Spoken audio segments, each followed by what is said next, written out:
وذوي الحقوق علينا أجمعين أن الله يغفر لهم ويرحمهم ويعلي درجاتهم في الجنة ويعيد علينا من بركاتهم وأسرارهم وأنوارهم وعلومهم ونفحاته في الدين والدنيا والآخرة جلبا لكل خير دافعا لكل سائر حاصلا لكل مقصود مانعا لكل بلاء وإلى حضرة النبي المصطفى محمد صلى الله عليه وسلم بسر الفاتحة. بالله من الشيطان الرجيم. بسم الله الرحمن الرحيم.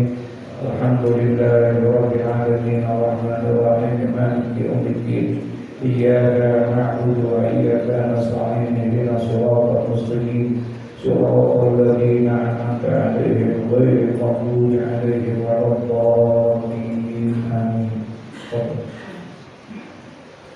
Kita tahu halaman 38 yang terjemahan halaman 82. Bismillahirrahmanirrahim.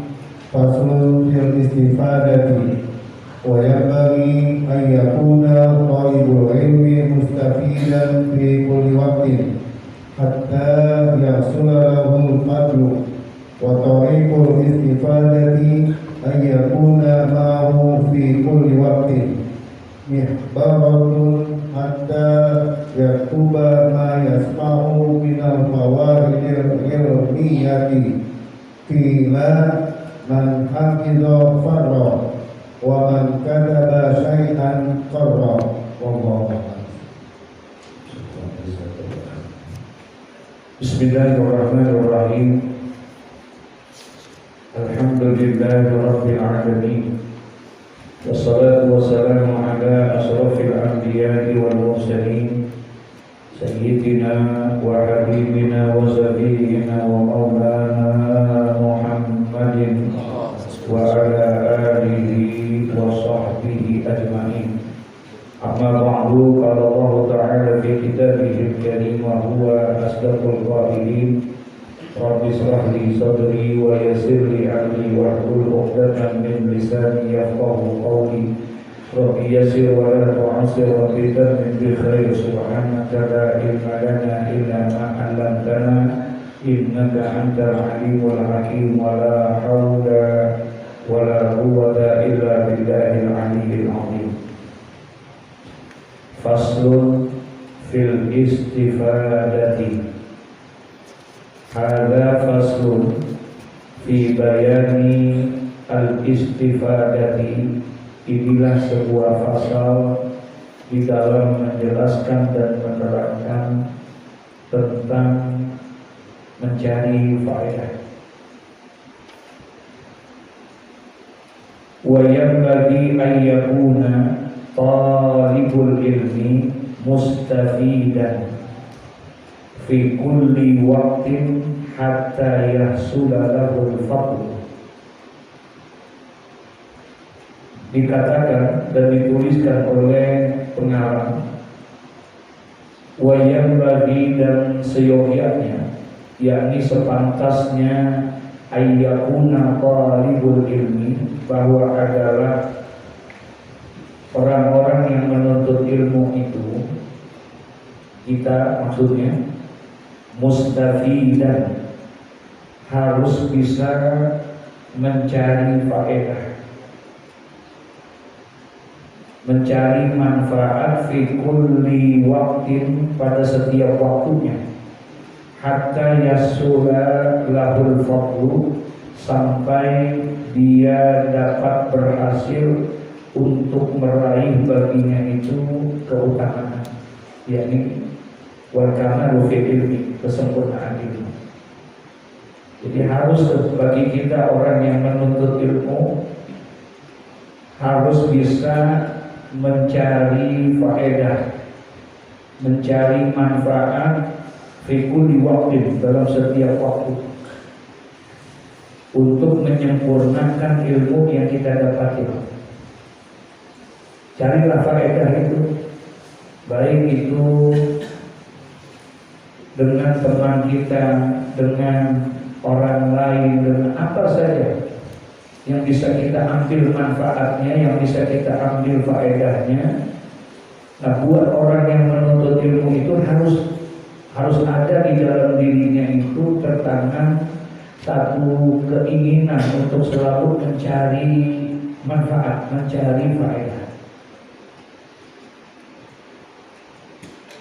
Dengan teman dia bisa berdiskusi,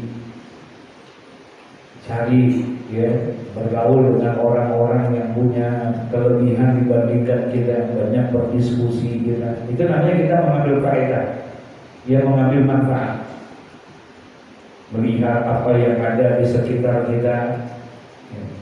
Nah, buat orang yang menuntut ilmu itu harus ada keinginan untuk hal yang seperti ini.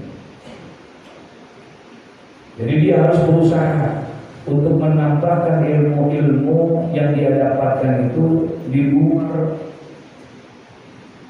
tempat dia belajar secara formal. Paham maksudnya? Ya, di tempat, kalau di tempat belajar, baik di majelis taklim, di pesantren, di mana saja, kalau di tempat itu dapatin faedah, pantas nggak? Pantas, emang tempatnya. Ya, kita mendengarkan penjelasan dari guru kita, menjelaskan dari dan itu wajar, itu tempatnya memang. Nah, buat orang yang menuntut ilmu itu, wa yang bagi ayatuna talibul ilmi mustafidan fi kulli waqtin. Jadi dia harus bisa waktu-waktu yang berjalan pada dia itu 1 kali 24 jam itu dimanapun saja dan apapun saja harus punya ada nilai apa? Manfaat yang kita bisa ambil, faedah yang kita bisa ambil. Semua itu kita harus lakukan buat orang yang menuntut ilmu itu. Fikuli waktu, setiap waktunya, kapan saja, hatta yahsulallahul fadlu, sampai mereka semua itu, orang yang menuntut ilmu itu dapat berhasil mendapatkan baginya itu keutamaan yang kesempurnaan ilmu. Wa tariqul istifadati ayyakuna ma'ahu fi kulli waqtin mihbaratun. Ya, salah satu di antaranya untuk bisa mendapatkan faedah, katanya untuk bisa mendapatkan manfaat itu, wa tariqul istifadati, dan adapun jalan cara untuk bisa mendapatkan faedah itu ayyakuna ma'ahu, bahwasanya bagi orang yang menuntut ilmu itu senantiasa, katanya dia itu apa, fi kulli waqtin, dalam setiap waktunya itu mihbaratun, dia bawa mihbarah. Mihbarah itu tinta, tempat tinta. Ya, kalau dulu kan belum ada zaman model kita, pulpen apa gitu. Kalau mau mencatat sesuatu pasti harus dengan apa? Dengan tinta. Nah, jadi harus dibawa ada mihbarahnya ke tempat tintanya itu. Maksudnya supaya apa? Hatta yatuba ma yasma'u minal fawaid. Masya Allah. Sehingga akhirnya dia dapat menulis segala sesuatu yang dia dengar, yang dia lihat, yang dia saksikan minal fawaid ini, dari berbagai macam faedah-faedah yang bisa dia lihat. Kalau kata Mu'adzib Syarihani, jangan lupa tuh anaknya bawa pulpen, bawa pulpen, membawa kertas. Beliau cerita, Mama Ajengan Kiai Haji Masturah, Pondok Pesantren Al-Masturiyah, itu beliau orang yang selalu nggak pernah lepas dengan pulpen, nggak pernah lepas dengan apa namanya pulpen, tulis bersama buku kecil. Jadi setiap yang dia dengar, yang dia lihat, yang dia dapatkan di luar tempat-tempat dia belajar secara formal, paham maksudnya ya? Baik yang secara formal maupun yang di luar formal, apa yang baru dia dengar itu dia apa? Dia tulis, dia catat untuk mengambil faedahnya. Kemudian di luar suka melihat sesuatu yang ada manfaatnya. Kan kita suka lihat, bahkan kadang-kadang suka ditulis tuh di truk-truk. Iya, betul nggak? Itu di belakang truk tuh ada tulisan. Nah, kalau memang manfaatnya ambil, tulis. Kalau itu kalimat baru, tulis dulu. Aku tunggu.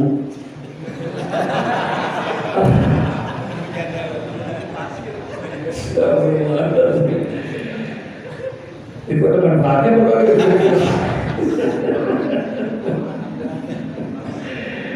Nah itu tulis katanya itu ada nilai-nilai manfaat, ada nilai faedah yang kita bisa kita ambil. Kenapa? Karena dengan tulisan ini lebih kuat daripada hafalan. Kalau yang namanya hafalan ini benar hafal, tapi hati ini, akal ini, pikiran kita banyak masalahnya, banyak problema kita. Yang kadang-kadang segala sesuatu yang kita hafal kadang-kadang suka apa? Suka lupa. Namanya juga manusia, al-insan mahalul khalq wa nisyan. Emang tempatnya manusia itu, emang tempatnya salah, emang tempatnya apa? Kita pernah lupa nggak?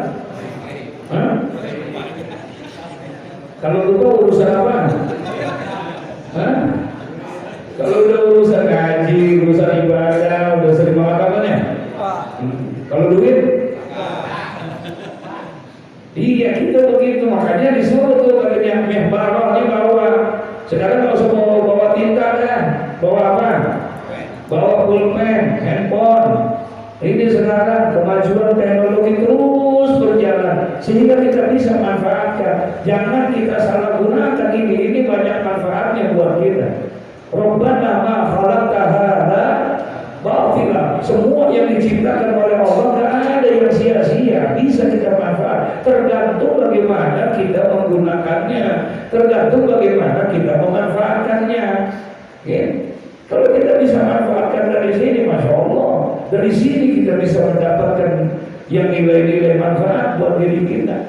Bisa kita dapat pahala, bisa menghapuskan dosa-dosa kita.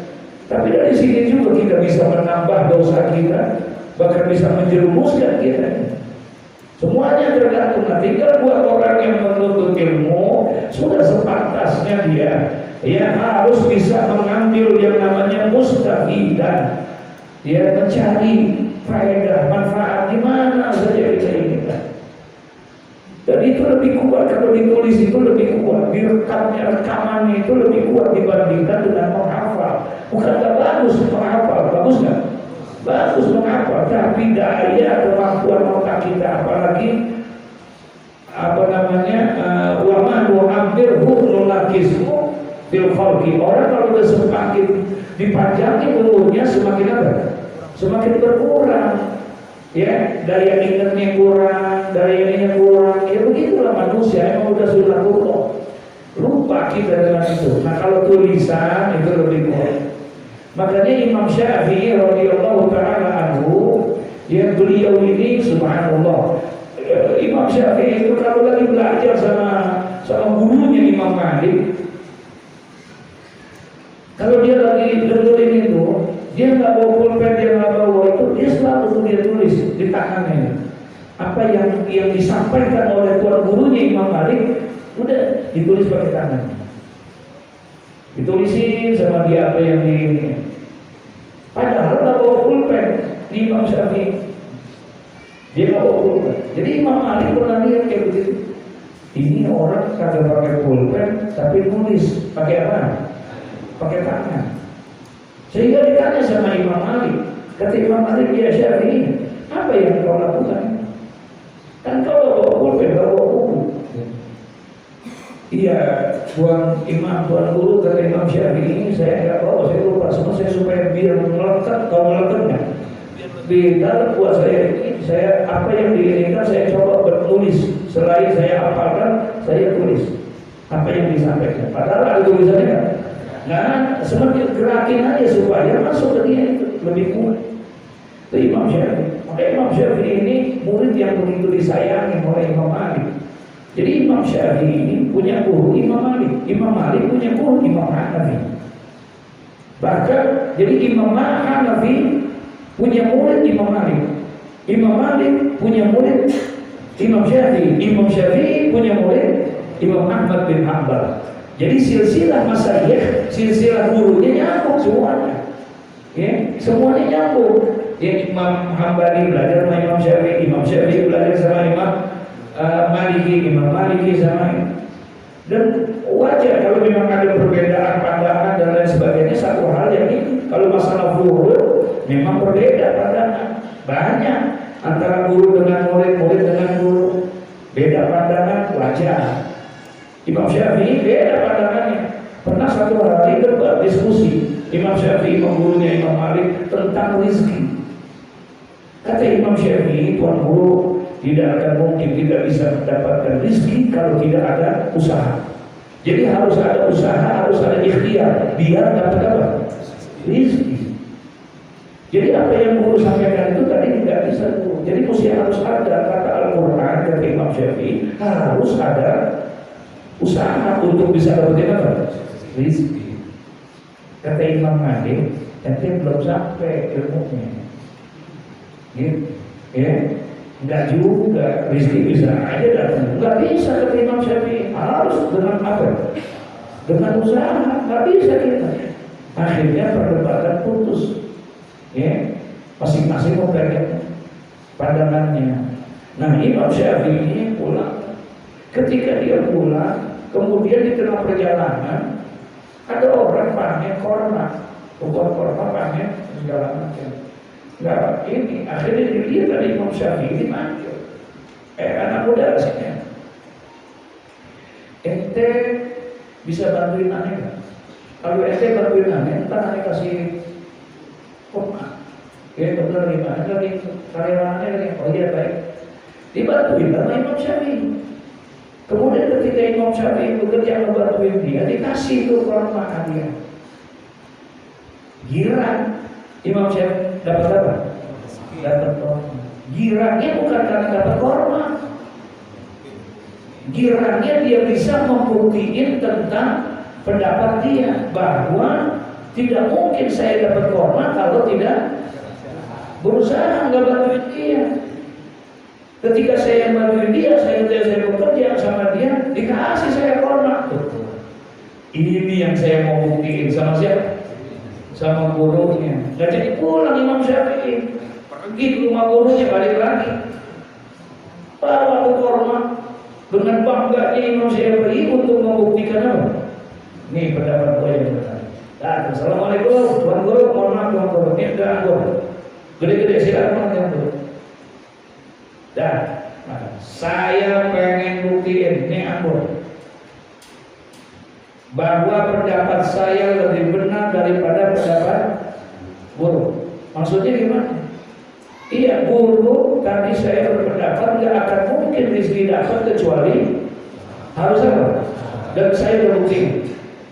Saya bisa dapat ini anggur karena saya bekerja. Tadi saya dapat bantuin orang, saya kerja, makanya saya dapat. Nah, ini anggurnya, buktinya itu yang Tuan Guru makan dari hasil kerja saya.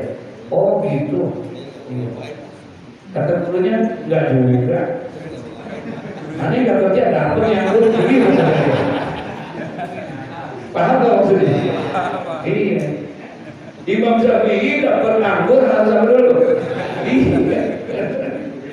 Tapi kata gurunya, Imam Malik itu enggak juga kalau begitu. Aneh dapat anggur dimakan, nggak mesti apa? Nggak mesti kerja, ya. Nah, makanya pemahaman ini berbeda. Ya, perbedaan itu aja. Tapi Imam Malik kasihnya sama Imam Syafi'i luar biasa. Menghormatinya kepada Imam Syafi'i ini luar biasa. Ya. Satu hari Imam Malik tidur, ketika dia tidur bermimpi, mimpinya ketemu Rasulullah.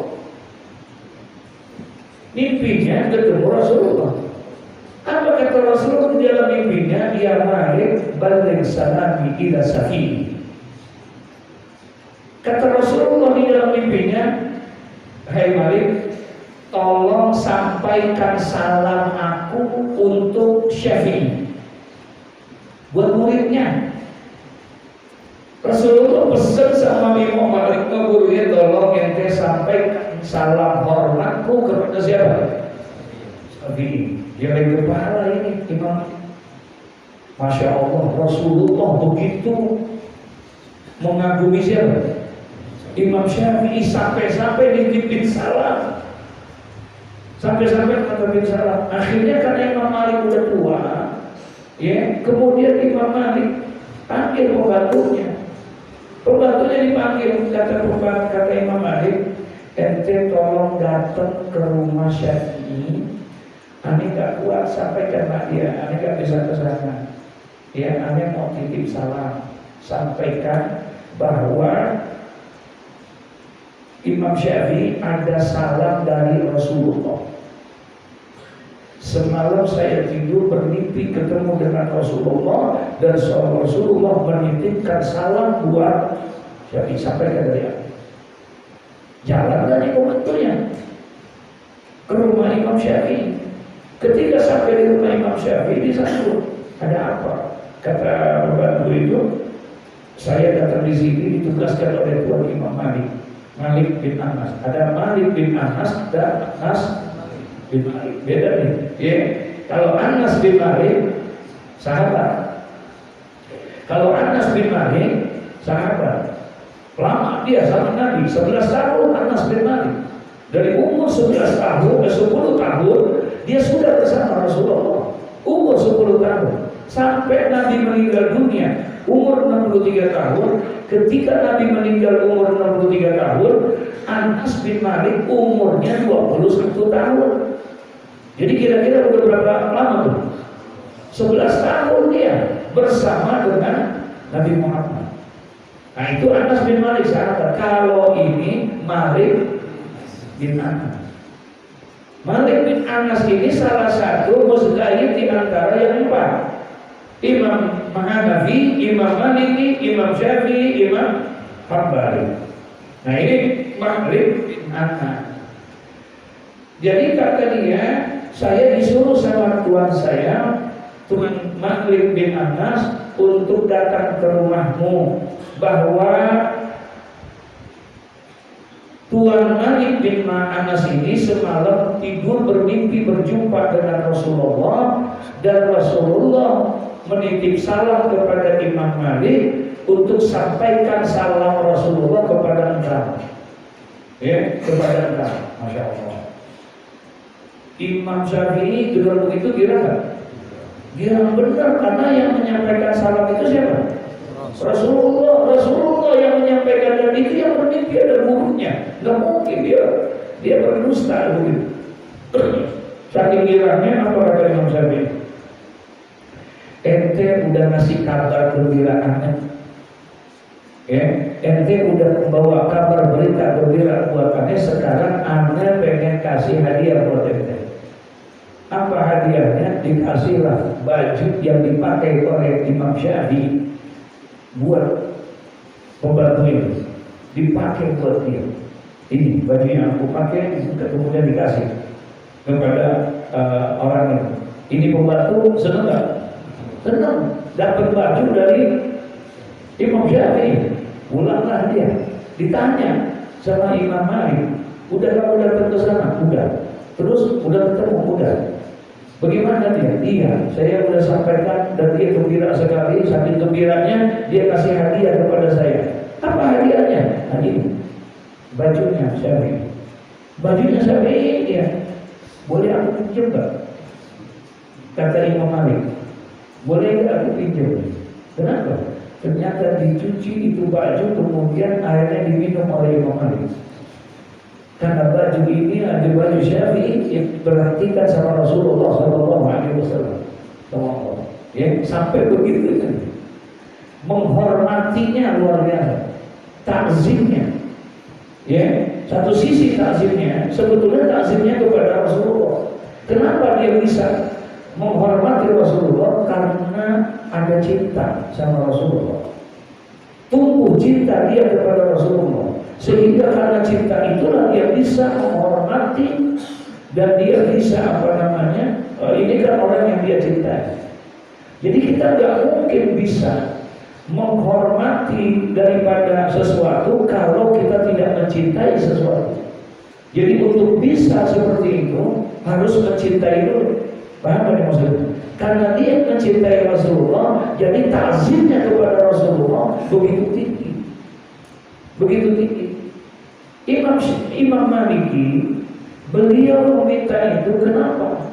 Karena cintanya kepada Nabi Muhammad SAW.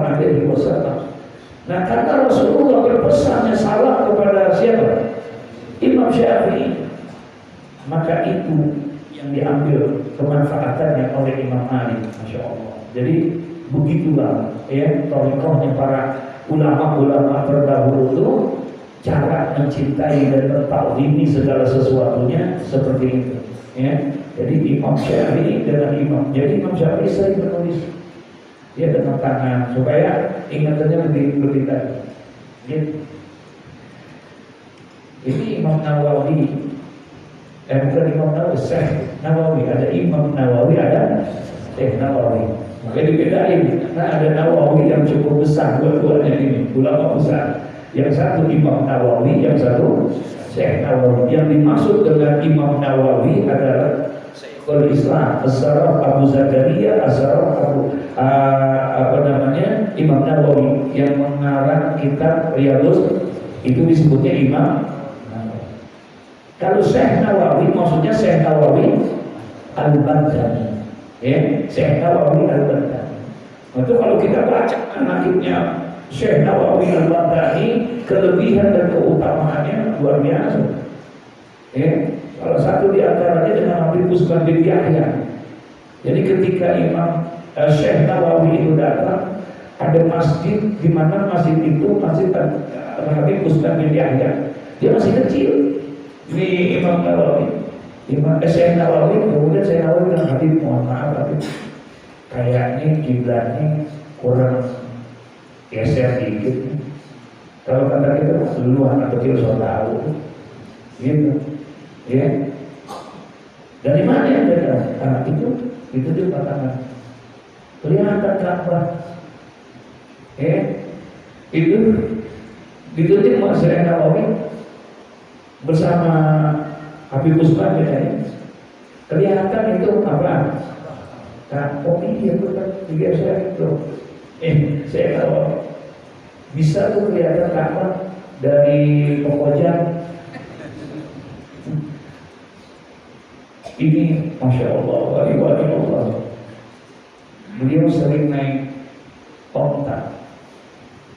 Kalau mau kemana-mana, pergi Makkah, Madinah ini. Dan kalau lagi jalan, kalau naik onta itu, ambil faedah. Ini fikul di waktu, setiap waktu. Apa saja yang bisa dikerjain sama dia, makanya dia jalan. Kemudian dia jalan naik, kalau naik onta tuh suka ada apa namanya? Tutupnya di atas tuh, ya, pakai lampu-lampu. Jadi dia bisa baca kitab sambil naik onta, sambil baca apa? Baca kitab. Gitu. Nggak mau mensia-siakan waktu. Sekalipun dia dalam keadaan seperti ini. Pakai lampu kalau malam, lampunya mati, minyaknya habis, perjalanan masih jauh. Dia yang kok dicelupin minta dua. Ada cahaya itu, melihat begitu. Pakai ditunjuknya. Jadi hal-hal yang begitu kepada orang-orang yang memang Allah kasih kelebihan, Allah kasih keutamaan. Kenapa? Karena mereka semua tidak pernah mensia-siakan waktunya untuk selalu dekat kepada Allah, mengambil faedah, mengambil manfaat fi kulli waqtin wa makanin, setiap waktu dan setiap tempat. Kita belum bisa untuk yang kayak begitu. Kita belum bisa memanfaatkan. Naik motor aja gitu. Belum kita manfaatin. Bisa nggak di motor kita bisa selesaikan Rotibul Hadar?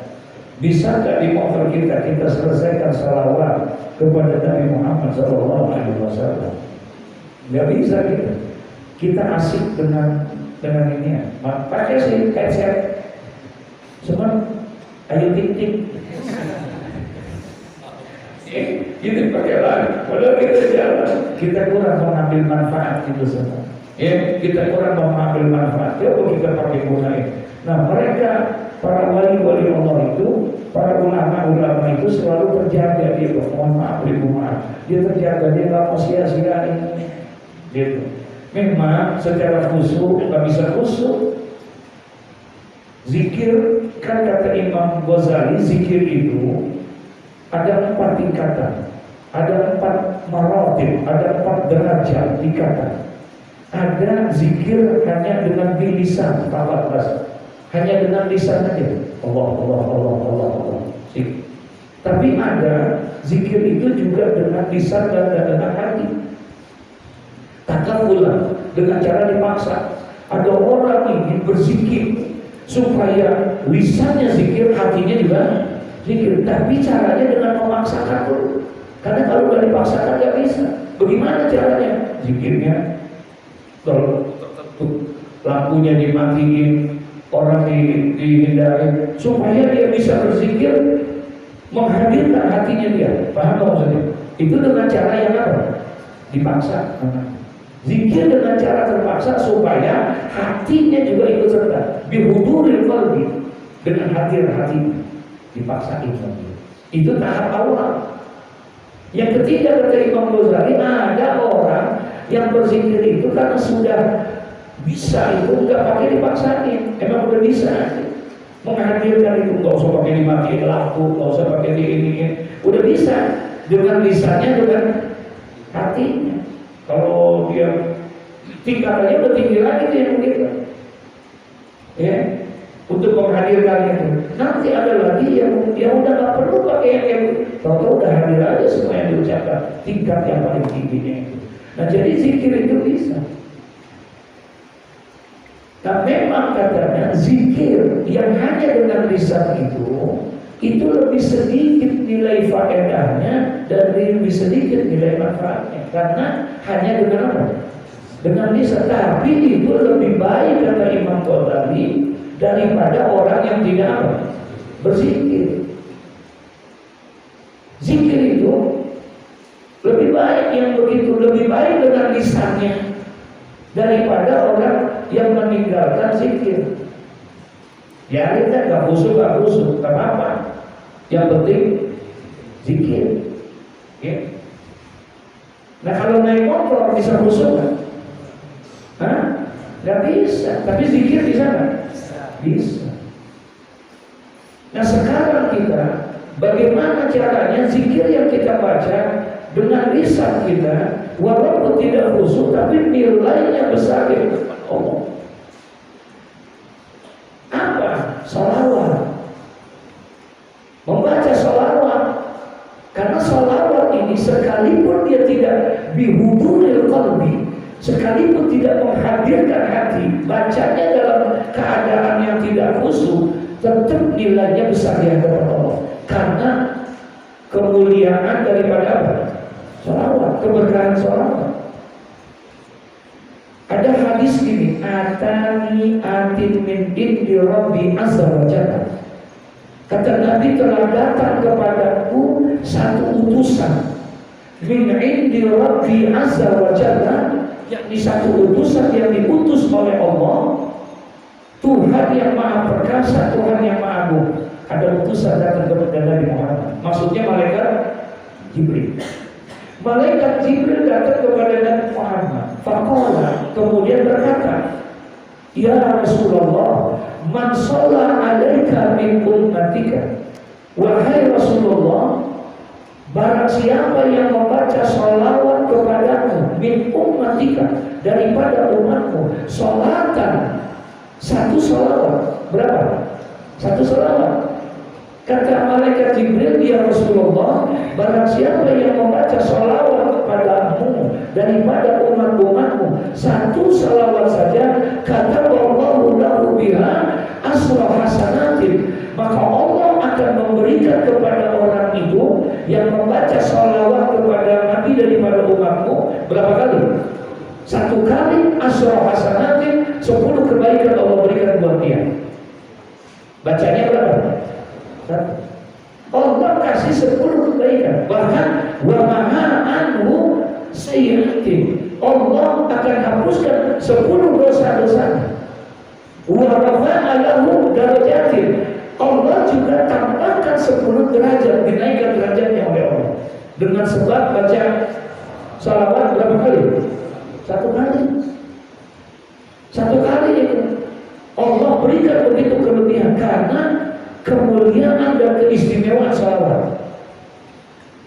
Nah, Al-Imam Syekh Jalaluddin bin Abdurrahman bin Abi Bakar As-Suyuti di dalam kitab Nubahul Hadis, yakni At-Tarkihul Qaul, ketika menafsirkan daripada hadis itu tentang satu sholawat yang membaca kepada Allah, Ditanya oleh seseorang, apakah yang mendapatkan nilai 10 kebaikan dari sholawat yang dia baca itu? Allah berikan 10 kebaikan, Allah berikan 10, dihapuskan dosanya, Allah angkat derajatnya.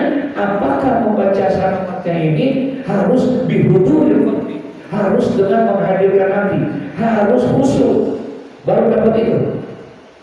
Paham apa maksudnya? Untuk bisa mendapatkan keistimewaan itu 10 kebaikan, apalagi 10 dosa dihapuskan, kemudian dinaikkan derajat 10 derajat. Apakah baca sholawatnya harus dengan khusyuk atau bagaimana? Apa kata saya Jalaluddin? Ya, itu yang satu sholawat yang Allah kasih 10 kebaikan, 10 dosa itu dengan bighairi huduril qalbi, bacanya yang hatinya lalai, yang hatinya nggak khusyuk. Yang nggak khusyuk aja dapat kayak begitu. Karena kelebihan apa?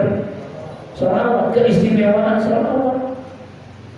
Keistimewaan sholawat. Nggak mungkin naik motor, bawa motor kita bisa ada, bisa khusyuk, hadir koloni segala macam. Enggak. Lagi tahu merah lagi, begitu. Lagi baca, macet kesel, ini kesel. Tetapi kalau orang yang membaca sholawat sekalipun tidak menghadirkan apa?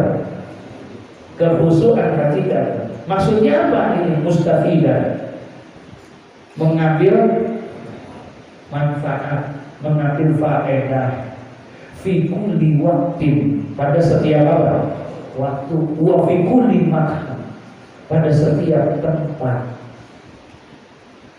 Buat orang yang menuntut ilmu itu, yang bagi ayyakuna talibul ilmi mustafidan fi kulli waqtin. Sudah selayaknya, sudah sepantasnya, sudah seharusnya bahwa adalah mereka orang-orang yang menuntut ilmu itu harus bisa mengambil faedah fi kulli waqtin, dalam setiap waktunya, kapan saja, bahkan fi kulli makan, di mana saja. Ambil faedah itu yang kamu bisa, jangan disia-siain. Pagi, siang, sore, malam, mau di tempat belanja ke, mau di luar ke, di mana saja ambil faedah itu. Caranya bagaimana? Di antaranya adalah ayyakuna ma'ahu fi kulli waqtin mihbaratun, bahwasanya bagi orang yang menuntut ilmu tiap waktu jangan lepas bawa apa? Pulpen. Jangan lepas bawa pulpen, jangan lepas bawa buku kecil. Buat apa? Hatta yaktuba ma yasma'u minal fawaid, sampai dia mampu, jadi dia menulis apa yang dia lihat, apa yang dia saksikan, apa yang dia inginkan. Dia bisa, kita bisa ambil faedah, masya Allah. Jadi membawa pulpen. Kila dikatakan katanya dalam satu pendapat, man hafidha farra wa man kataba syai'an qarra. Man hafidha farra, barang siapa yang menghafal, barang siapa yang menghafal, ay man hafidha syai'an farra, zalika syai'un min hifzihi fa huzibal maf'ulu lidukuriha. Barang siapa yang menghafal, maka niscaya farwa, akan lari itu hafalan itu. Karena keterbatasan otak kita, banyak problema, banyak masalah yang tertampung di sini. Apalagi jarang diulang, betul ya? Apalagi jarang diulang, maka hafalan yang sudah kita hafal bakalan apa? Bakalan ingat. Farwa, lari. Man hafidha farra, barang siapa yang menghafal akan. Tapi wa man kataba syai'an qarra. Kalau tadi farra, kalau ini apa? Qarra bil qaf, bukan bil fa. Barang siapa yang menghafal, maka niscaya hafalan itu cepat ataupun lambat bisa apa? Bisa lari, bisa hilang, bisa lupa. Apalagi model kayak kita.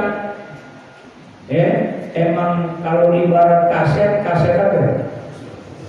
Kaset semuanya udah masuk rekaman, apa aja udah terekam sama kita. Kalau udah banyak rekaman disuruh merekam lagi, hasilnya bagus apa jelek? Jelek. Beda sama kaset kosong, masih bersih. Kalau buat merekam bagus nggak? Bagus. Kalau kita udah ampun banget kan, apaan aja udah masuk rekaman kita. Nah, man hafidha farra. Jadi barang siapa yang menghafal akan pergi lari dia. Wa man kataba syai'an qarra. Dan siapa saja yang menulis sesuatu itu al-qarra, maka dia akan tetap. Ada ditulis di buku. Ada kan? Ada. Karena dicatat selama bukunya kagak hilang. Gitu. Apalagi model kayak kita ngajinya. Emang hafalnya jarang. Udah ngapal jarang, nulisnya jarang juga lagi. Timbang jiro habis ngaji apa udah. Iya, bawa nih kita ngaji, ntar pulang, ntar buka-buka lagi. Itu kita, jadi susah untuk bisa mendapatkan itu. Makanya Masya Allah, niat kita yang baik. Kita ingat, emang kalau mau kayak begitu sih kayaknya udah kata satu paling mulai zaman, betul ya? Minta cari berkahnya aja, biar Allah ampuni dosa kita, biar Allah redha sama kita dengan ngajinya kita insya Allah. Kalau mau jadi ustaz kayaknya udah terlambat kali ya.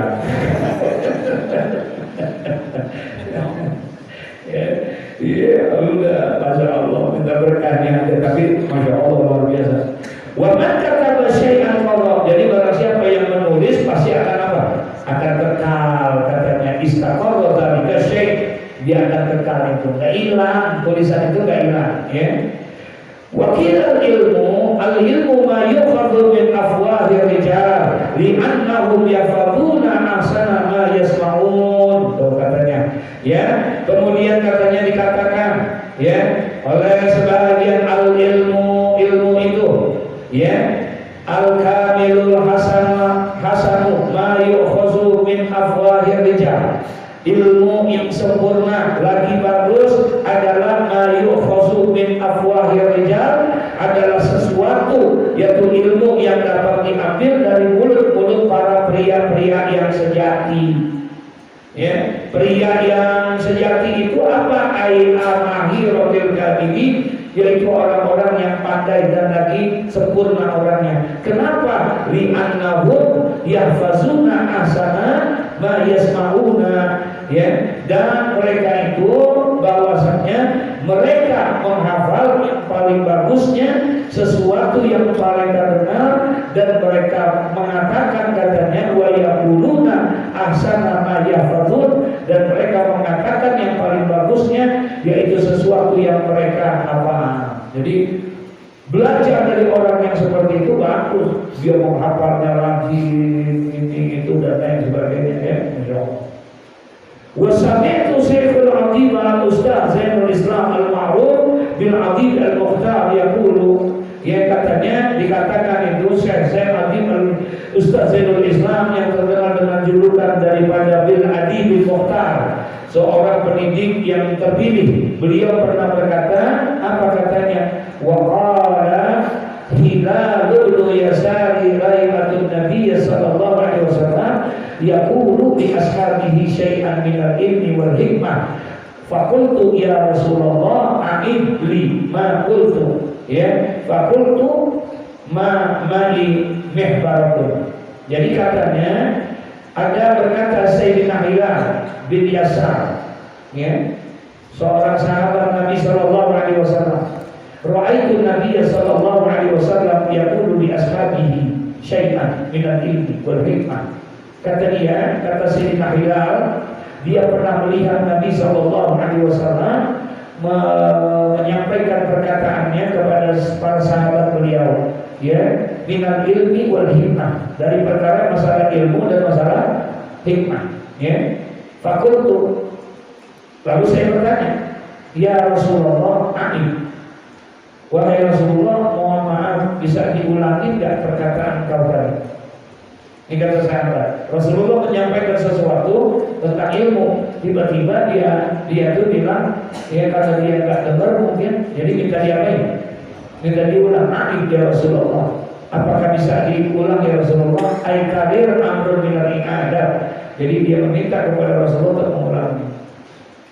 Makulta lahu, ya, untuk saya akan sesuatu yang telah Anda sampaikan itu bisakah engkau sampaikan mengulang lagi kepada saya? Faqala li, kemudian Rasulullah bilang kepada aku, kata sahabat itu, hal ma'aka mahbaratun, ente enggak bawa pulpen, ente enggak bawa tinta, paham tak? Ya, maksudnya disuruh ngapain? Suruh tulis kan itu. Jadi tidak diulang-ulang. Kalau ente tulis, jadi ente bisa lihat itu semuanya, ya. Nah kata Rasulullah, faqala lagi, kemudian Rasulullah bilang, apakah engkau tidak membawa pulpen, tidak membawa tempat tinta? Fakultu ma'in min bahra, mohon maaf ya Rasulullah, ma'in min bahratul, saya tidak punya itu tempat tinta itu, wadah tinta itu. Faqala Nabi sallallahu alaihi wasallam, kemudian Nabi sallallahu alaihi wasallam bersabda, ya Hilal, wahai Hilal, la tufarriq al-mahbarah, ya, jangan sampai kamu itu berpisah dengan tinta. Ini artinya kalau dulu tidak, sekarang jangan berpisah dengan pulpen, ya. Ya Hilal, la tufarriq al-mahbarah, fa innal khaira fiha wa fi ahliha ila yaumil qiyamah, karena sesungguhnya kebaikan ada di dalamnya itu. Ya, faedah-faedah bisa kita ambil dari apa? Dari pulpen. Yang kita lihat, yang kita dengar, yang kita saksikan, itu bisa kita apa? Bisa kita tulis yang faedah-faedahnya itu. Jadi kata Nabi, la tufarriq al-bahra fa innal khaira fiha, karena sesungguhnya kebaikan, faedah-faedah, kemanfaatan itu ada di dalam pulpen tersebut. Wa fi ahliha, dan juga di dalam yang ahli-ahli ilmunya ila yaumil qiyamah, sampai dengan hari kiamat. Terus kita bisa jadi, ya, insyaallah. Wa wasasatu syahidul hisabati ila akhiri wallahu a'lam bishawab. Ya, intinya bisa memanfaatkan segala sesuatu bagi orang yang menuntut ilmu itu harus mampu mengambil apa? Faedah, ya, mengambil faedah, manfaat. Ya. Salah satu di antaranya Nabi mengajarkan, bahkan pengarang mengajarkan, salah satu di antara untuk mengambil faedah itu di antaranya adalah membawa apa? Pulpen. Ya. Sebab apa yang ada di depan kita, apa yang ada di belakang kita, apa yang ada di samping kiri kita, semuanya itu bisa menjadi pelajaran buat kita. Ya, apa yang terjadi di sekitar kita itu semua bisa menjadi pelajaran buat kita. Bahkan apa yang terjadi sama orang lain tidak menutup kemungkinan bisa terjadi sama kita. Ya, insya Allah. Al-Fatihah.